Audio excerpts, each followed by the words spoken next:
Capítulo 11. Amigos novos. 11.1. Conduzindo o equipamento indispensável ao trabalho, despedimo-nos da instituição socorrista, colocando-nos a caminho da crosta. Jerônimo dava-se pressa em auscultar os vários ambientes em que se verificaria nossa atuação. Programou a tarefa com simplicidade e bom senso.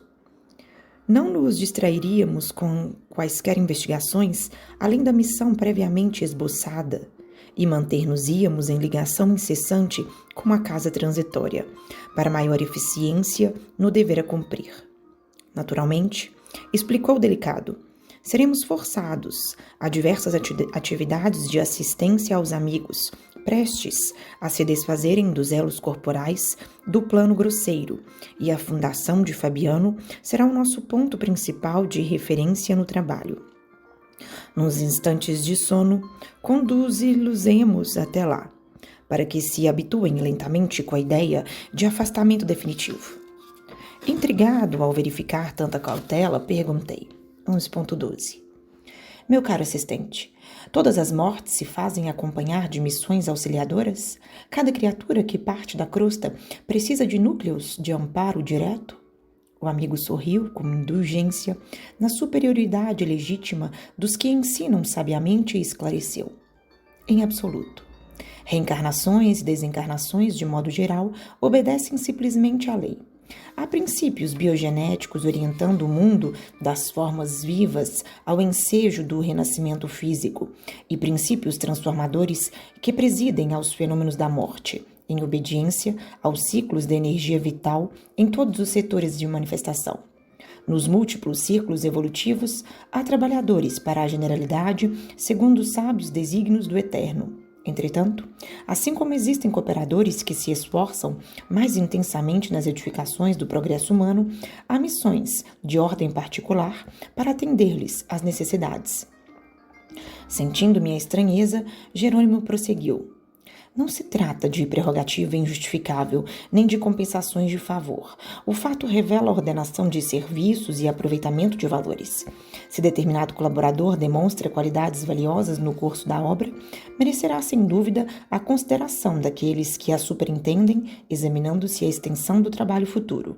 No plano espiritual, portanto, muito grande é o carinho que se ministra ao servidor fiel, de modo a preservar-lhe o devotado espírito da ação maléfica dos elementos destruidores, como o desânimo e a carência de recursos estimulantes, permitindo-se simultaneamente que ele possa ir analisando a magnitude de nosso ministério na verdade e no bem, em face do universo infinito.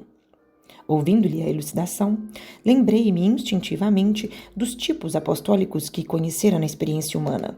Não haveria contradição no esclarecimento? Os padres virtuosos com os quais mantivera contato no mundo eram pessoas perseguidas por todos os flancos.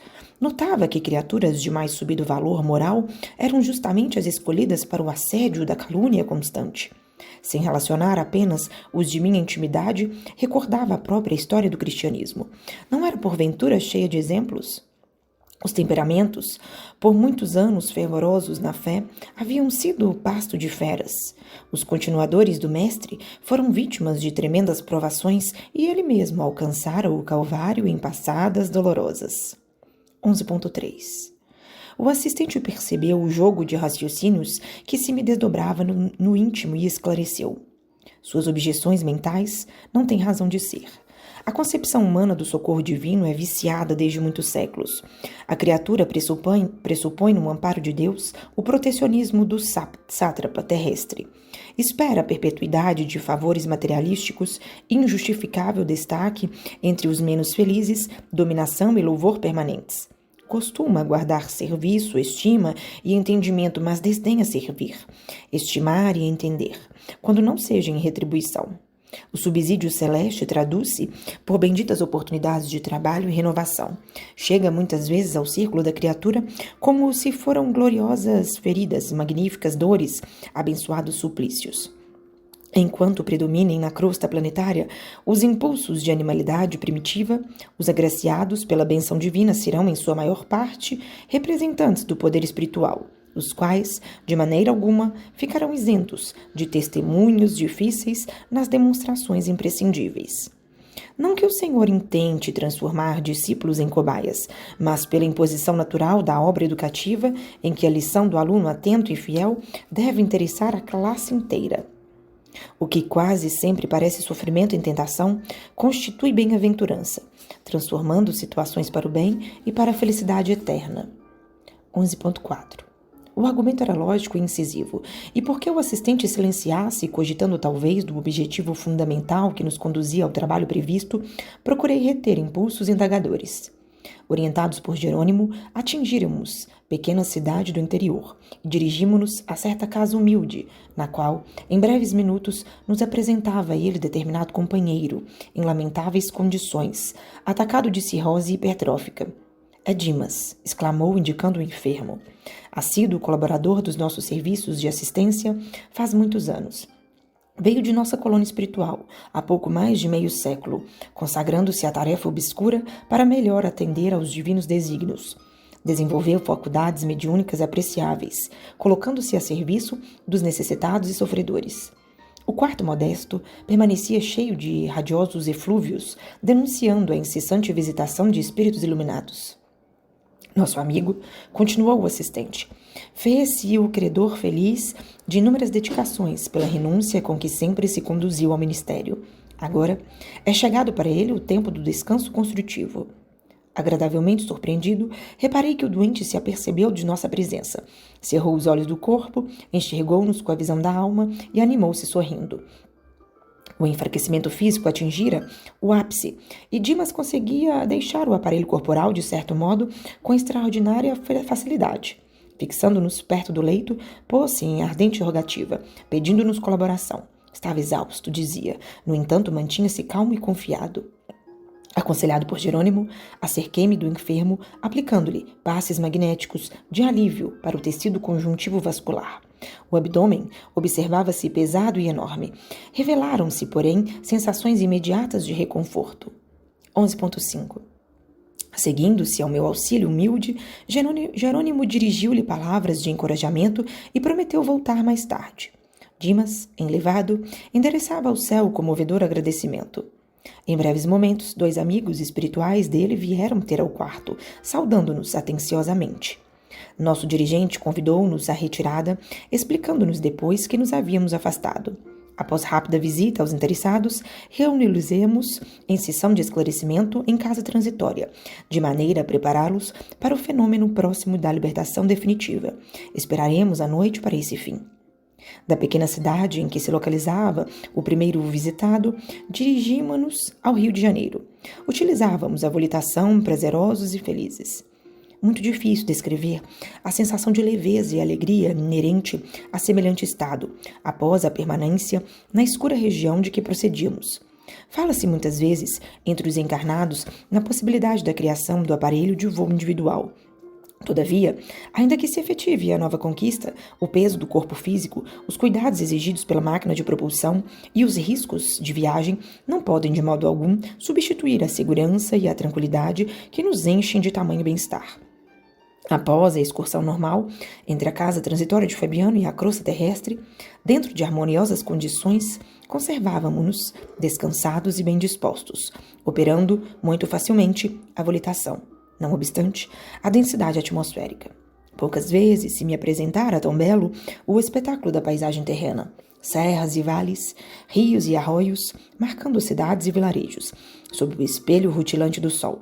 Falavam-me ao coração da misericórdia do Altíssimo, congregando as criaturas em ninhos floridos de trabalho pacífico. 11.6.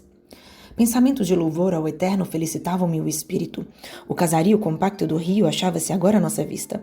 Não decorreu muito tempo e penetramos singular residência em bairro menos populoso e deparamos com enternecedora paisagem doméstica. Cavalheiro na idade madura, deitado em pequeno divã, apresentando terríveis sinais de tuberculose adiantada, sustentava comovente palestra e, dirigindo-se a 2 pequeninos que aparentavam 6 e 8 anos respectivamente, formosa expressão de luz aureolava a mente do enfermo, que pousava nas crianças o olhar muito lúcido, falando-lhes paternalmente. O próprio Jerônimo parou a ouvi-lo. junto de nós, agradavelmente surpreendido. Papai, mas o senhor acredita que ninguém morre? Indagou o filhinho mais velho. Sim, Carlinho, ninguém desaparece para sempre, e é por isso que desejo aconselhá-los como o pai que sou. Fez-se-lhe mais terno o olhar e continuou ante o interessante agudo dos meninos. Creio que não me demorarei a partir. Para onde, papai? Atalhou o menor. Para um mundo melhor que este, para lugar, meu filho, onde seu pai possa ajudá-los num corpo são, embora diferente. As crianças de olhos úmidos protestaram com carinho. Esforçou-se o genitor de modo visível para dominar-se e prosseguiu. Não devem manifestar semelhantes receios. Já organizei todos os negócios e a mamãe trabalhará, substituindo-me até que vocês cresçam e se façam homens. Se eu pudesse, ficaria em casa, mas como se arranjariam comigo assim, imprestável como estou? Por essa razão, Deus me concederá outro corpo, e eu estarei com vocês, para que me vejam.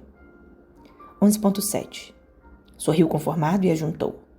Possivelmente seremos até mais felizes. Há muitos dias pretendo falar-lhes, como agora, para que fiquem certos de meu amor constante. Logo após meu afastamento, sei de antemão que muita gente procurará desanimá-los. Dir-se-á que me afastei para nunca mais voltar, que a sepultura me aniquilou. Entretanto, previno vocês de que isso não é verdade. Me veremos sempre e amar-nos-emos uns aos outros cada vez mais. Reparei que o genitor doente sentia intenso desejo de afagar os rapazinhos, mas controlado pela ameaça de contaminá-los, impunha a imobilidade às mãos sequiosas de contato afetivo. Os meninos enxugavam as lágrimas discretas e, depois de longa pausa, tornou o enfermo dirigindo-se ao filho mais velho. Diga-me, Carlinho, você acredita que seu pai venha a desaparecer? Admite, porventura, que nosso amor e nossa união em casa, que nosso carinho e entendimento sejam apenas cinzas e nada? Dominou-se o pequeno, a fim de parecer valente, e respondeu. Eu acredito como o senhor que a morte não existe. Quando eu partir, acentuou o pai amoroso, se vocês demonstrarem coragem e confiança em Deus, o papai estará mais corajoso e confiante e restaurará em pouco tempo as energias. Houve comovente interregno que o assistente Jerônimo não desejou quebrar. Tal a significação moral da cena cariciosa. De olhos fixos nos rapazinhos, o extremoso genitor passou a considerar. Vai para 3 anos, instituímos nosso culto doméstico do Evangelho no lar de Jesus. E vocês sabem hoje que o nosso mestre não morreu. Levado ao suplício e à morte, voltou do sepulcro para orientar os amigos e continuadores. Ele, pois, nos auxiliará para que prossigamos unidos. Quando eu fizer a viagem da renovação, tenham calma e otimismo. Não chorem, nem desfaleçam. Com lágrimas, não serão úteis à mamãe, que precisará naturalmente de todos nós. Deus espera que sejamos alegres na luta de cada dia, para sermos filhos fiéis ao seu divino amor. 11.8. Nesse instante apareceu a dona da casa, impondo modificações à palestra. Valeu-se Jerônimo da circunstância para intervir apresentando. Nosso amigo Fábio, em véspera da libertação, sempre colaborou com dedicação nas obras do bem. Não é médio com tarefa na acepção vulgar do termo, é porém homem equilibrado, amante da meditação e da espiritualidade superior, e em razão disso, desde a juventude, tornou-se excelente ministrador de energias magnéticas, colaborando conosco em relevantes serviços de assistência oculta. Vários mentores de nossa colônia têm alta conta o seu concurso. Há muitos anos que se consagra ao estudo das questões transcendentes da alma e formou-se na Academia do Esforço Próprio, a fim de ser nos últimos. Livre de sectarismo, indene às paixões e amante do dever, nosso irmão Fábio instituiu, desde os primeiros dias do matrimônio, o culto doméstico de fé viva, preparando a esposa, os filhinhos e os outros familiares no esclarecimento dos problemas essenciais da compreensão da vida eterna. Em virtude da perseverança no bem, que lhe caracterizou as atitudes, sua libertação ser-lhe agradável e natural. Soube viver, para bem morrer. Aproximei-me do enfermo, percrustando-lhe a situação orgânica. A tuberculose minara-lhe os pulmões, impressionando-me as formações cavitárias e outros sintomas clássicos da terrível moléstia. Fábio, a rigor, não precisava de apoio para a fé que nutria. Revelava-se tranquilo e confiante, e, embora o abatimento natural em seu estado, ia ensinando aos seus inesquecíveis lições de coragem e de valor moral. 11.9. Vamos-nos, chamou-nos o assistente. Nosso companheiro vai bem e dispensa-nos de maior colaboração. Saímos admirados, com um exemplo entrevisto. Daí a instantes, Jerônimo conduzia-nos a confortável apartamento, em moderno arranha-céu de elegante bairro. Entramos. No leito permanecia a respeitável senhora de idade avançada, com evidentes sinais de moléstia no coração. Cercavam-no atenciosas duas senhoras ainda jovens que a acumulavam de discretos cuidados. É nossa irmã Albina, explicou-nos o dirigente amigo, filiada a organizações superiores de nossa colônia espiritual. Tem inúmeros admiradores em nossa esfera de ação, pelo muito que vem fazendo na esfera do Evangelho. Permanece presentemente em serviço nos círculos evangélicos protestantes. Fez profissão de fé na igreja presbiteriana e, viúva desde cedo, consagrou-se ao labor educativo, formando a infância e a juventude no ideal cristão. Mais uma vez, maravilhou-me a grandeza da fraternidade legítima, imperante na vida superior. Não se buscava o rótulo das criaturas, não se cogitava em sentido particularista de seus títulos religiosos ou sociais. Procurava-se o coração fiel a Deus. Ministrava-se amparo reconfortador, sem qualquer preocupação exclusivista. O assistente Jerônimo aproximou-se dela, tocou-lhe a fronte com a destra, e Albina, de semblante iluminado e feliz ao contato daquela mão bondosa e acariciante, exclamou para uma das companheiras que a assistiam: Eunice, dá-me a Bíblia, desejo meditar um pouco. Oh, mamãe, respondeu-lhe a filha, não será melhor descansar? Graças a Jesus, a dispneia cedeu e a senhora parece tão bem disposta. 11.10 A palavra do Senhor dá contentamento ao espírito, minha filha. Suplicante ternura acompanhou-lhe a expressão verbal, e de tal modo que Eunice, vencida, apanhou o volume de sobre vasta cômoda e entregou-lhe. A respeitável anciã assumiu a adequada posição para a leitura, recostou-se em travesseiros altos e, tomando os óculos, segurou firme o testamento divino. O assistente Jerônimo ajudou a abri-lo em determinado lugar, sem que a interessada lhe percebesse a cooperação. Patenteou-se-lhe o capítulo 11 da narrativa de João Evangelista, alusivo à ressurreição de Lázaro. A simpática velhinha leu-lo pausadamente, em voz alta. Terminando, exclamou comovidamente: Agradeço ao nosso divino mestre a alentadora leitura que nos mandou. Praz aos céus possamos todos nós encontrar a vida eterna em Cristo Jesus, assim seja. As filhas acompanhavam-na respeitosas. Jerônimo recomendou-me aplicar à doente passes de reconforto. Depois da operação magnética, observei-lhe a insuficiência cardíaca, oriunda de aneurisma em condições ameaçadoras. Dispunha-se o assistente a conversar conosco, evidenciando as formosas qualidades da enferma, quando alguém de nosso plano assomou à porta de entrada. Era a dedicada amiga que vinha velar à cabeceira. Cumprimentou-nos a bondosa com encantadora simplicidade. Jerônimo explicou-lhe nossa missão. A interlocutora sorriu e considerou. Reconforta-nos a proteção de que nossa irmã é objeto. No entanto, creio que há forte pedido de prorrogação em favor dela. Todos somos de parecer que deva ser chamada à nossa espera com urgência para receber o prêmio a que fez jus. Todavia, há razões ponderosas para que seja amparada convenientemente, a fim de que permaneça com a família consanguínea na crosta por mais alguns meses. 11.11 Teremos prazer em todo o serviço fraterno, acentuou Jerônimo com afabilidade. Passaremos por aqui diariamente até que a tarefa termine. Do que houver de novo, seremos informados. A simpática visitante de Albina agradeceu e partimos. Muito significativa para mim foi a ponderação ouvida, mas, reparando que o assistente seguia atento ao trabalho que nos cabia desenvolver, abstive-me de qualquer interrogação. Varávamos em breve larga porta de movimentado hospital, defendido por grandes turmas de trabalhadores espirituais. Havia aí tanta atividade por parte dos encarnados como por parte dos desencarnados. Seguindo, porém, as pegadas de nosso dirigente, não dispensávamos maior atenção aos desconhecidos. Após atravessarmos corredores e salas, alcançamos grande enfermaria de amparo gratuito. A maioria dos leitos ocupados mostrava o doente e as entidades espirituais que o rodeavam, umas em caráter de assistência defensiva, outras em acirrada perseguição. Desdobravam-se-nos as mais diversas cenas. Prevenindo talvez mais a mim que aos demais companheiros, o dirigente de nosso grupo recomendou: não dispersem a atenção. Decorridos alguns segundos, estávamos à frente de um cavalheiro maduro, rosto profusamente enrugado e cabelos brancos, a cuja cabeceira vigiava excelente companheiro espiritual. Apresentou-nos Jerônimo a este último. Tratava-se do irmão Bonifácio, que ajudava o doente. Em seguida, indicou-nos o doente mergulhado em lençóis alvos e esclareceu. Aqui temos nosso velho Cavalcante. É virtuoso católico, espírito abnegado e valoroso nos serviços do bem ao próximo. Veio de nossa colônia há mais de 60 anos e possui grande círculo de amigos pelos seus dotes morais. Sua existência, cheia de belos sacrifícios, fala ao coração.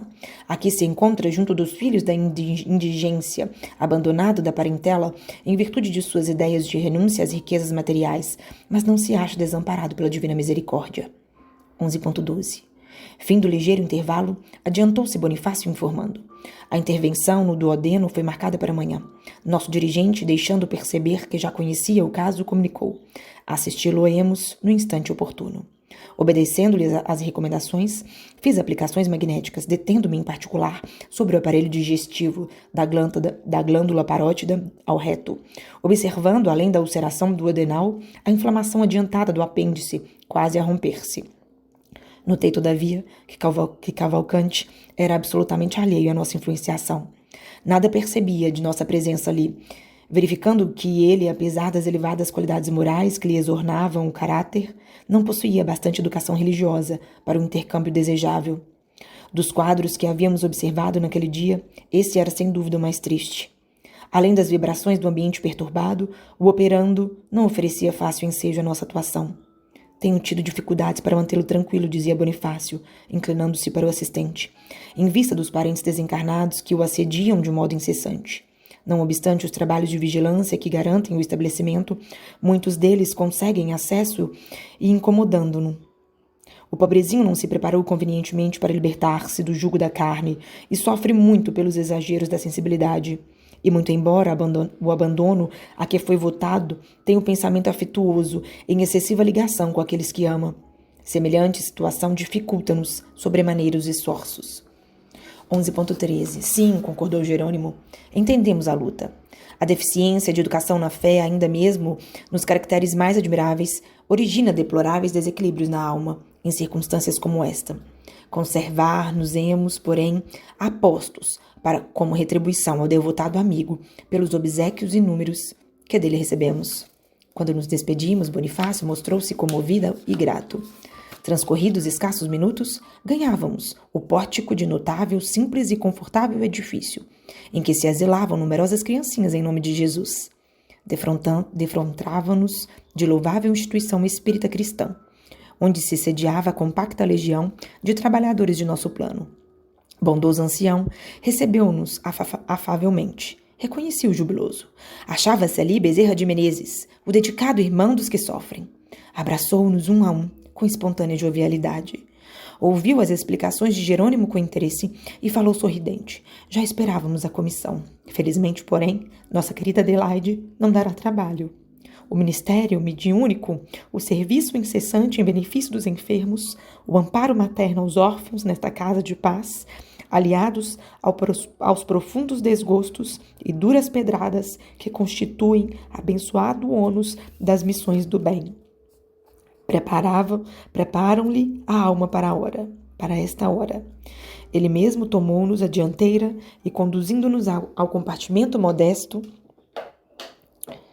onde a médium repousava. Na câmara solitária não se via nenhum irmão encarnado, contudo 2 jovens cercadas de prateada luz permaneciam ali acariciando-a. Acercamo-nos da enferma respeitosamente. Seus cabelos grisalhos semelhavam-se a formosos fios de neve, indicando-a. Falou Bezerra contente. 11.14. Adelaide sempre foi leal, discípula do mestre dos mestres. Apesar das dificuldades, dos espinhos e aflições, perseverou até o fim. A digna senhora, após olhar demoradamente delicados ramos de rosas que lhe ornavam o quarto, entrou em oração. De sua mente equilibrada, emanavam raios brilhantes. Não os enxergou ao seu lado, exceção do devotado Bezerra de Menezes, a quem se unia por sublimes cadeias do coração. Ele saudou-o afável e bondoso, endereçando-lhe palavras reconfortantes e carinhosas. Sei que é o termo da jornada, meu venerável amigo, disse a médium em tom comovedor, e estou pronta. Desde muitos anos rogo ao divino Senhor me revele o caminho.